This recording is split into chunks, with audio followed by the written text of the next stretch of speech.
l'intelligence artificielle.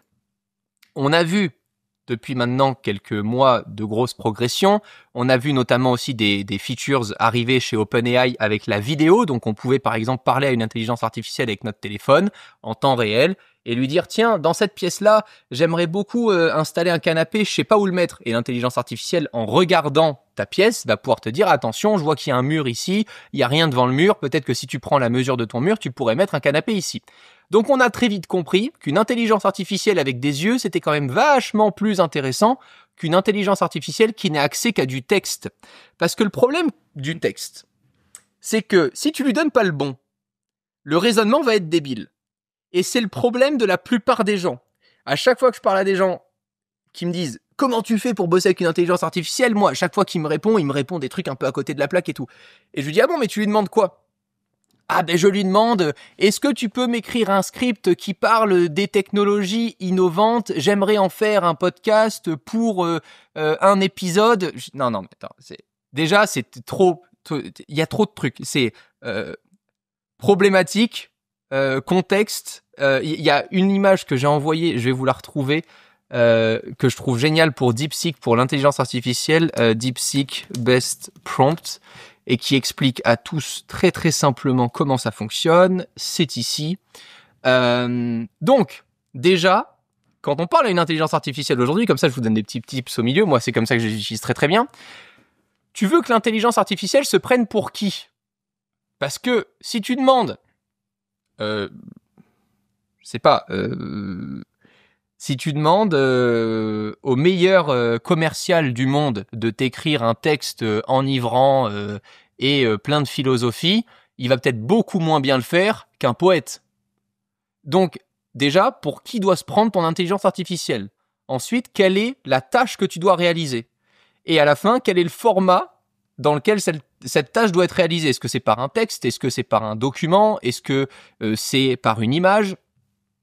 Et un exemple de prompt que j'aime bien, personnellement, je suis assez concis. Chacun voit midi à sa porte, je dis pas, je sais qu'il y a des gros geeks dans la salle aussi comme moi, mais je pense vraiment qu'une intelligence artificielle, plus tu lui laisses de la place pour imaginer à ta place, mieux elle pensera à ta place. Plus t'es détaillé, plus finalement, tu as besoin d'un robot et pas d'une intelligence artificielle. Et parfois, on a besoin d'un robot, et c'est d'ailleurs pour ça qu'il y a différents modèles d'intelligence artificielle. Il y a des modèles d'intelligence artificielle qui sont plus adaptés pour être créatifs, d'autres qui vont être plus adaptés pour être exécutifs.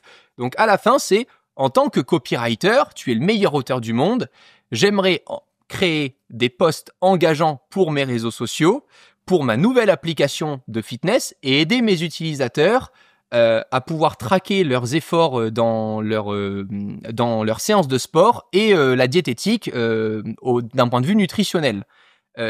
J'aimerais qu'avec des listes, tu puisses me montrer les points qui sont bénéfiques à activer en call to action. Show it as a list with the key benefits and the call to action. Donc en fait, tu lui demandes de faire ça directement sous forme de liste. Parce que si tu lui demandes par exemple les deux premiers trucs, mais que tu lui dis pas que c'est sous forme de liste, il peut t'écrire un pavé qui va pas forcément te donner envie de le faire. Et le conseil que je donne souvent, c'est assez complexe quand tu penses à ça, parce que ça demande de ne plus faire ce qu'on te demandait à toi en tant qu'humain. En tant qu'humain, quand tu parles à un humain, tu lui dis qu'est-ce que tu attends de lui. Et la première chose que je fais souvent avec une intelligence artificielle, c'est de lui dire, si tu devais réaliser ça, quelles questions te poserais-tu pour le réaliser encore mieux ? Donc, le premier truc que je fais avec une intelligence artificielle, avant de faire ce que je vous ai montré, c'est de lui dire « Je veux faire des posts super engageants pour mes réseaux sociaux pour mettre en avant mon application de fitness. Quelles sont les questions que je dois me poser pour optimiser ma stratégie avant qu'on travaille ensemble cette stratégie ?» Et là, l'intelligence artificielle va se mettre à ta place et va te lister un nombre de questions incalculables que tu ne te serais jamais posées et qui déjà, à partir de ce moment-là, vont t'aider à faire mieux. Et ensuite, tu pourras lui dire, maintenant que tu as toutes mes réponses, fais ça en te prenant pour ça et sous cette forme-là. Moi, après, Romain, mes prompts optimisés font plus de 3500 mots. Moi, je suis moins pour ça. Je comprends que certains aient des prompts de fous furieux. Moi, je suis moins pour ça. Je sens que Romain va se transformer en vendeur de formation de prompts. Alors là, jamais de la vie, mon gars. Non, absolument pas. D'ailleurs, les lives sont gratuits. Yo, j'ai envie de lancer un débat. Tu penses quoi des agents IA ou crew AI? Je pense juste que t'as un nouveau truc, donc t'as des gens qui s'embarquent dans un nouveau truc, et puis voilà. À la fin, si juste tu te poses correctement les bonnes questions et que tu vas voir des tutos YouTube, t'as tout gratuit en ligne. Tu peux tout faire. Maintenant, t'as des intelligences artificielles qui te permettent d'avoir des to-do list automatisées, d'avoir toutes les semaines telle recherche qui est faite et tout ça.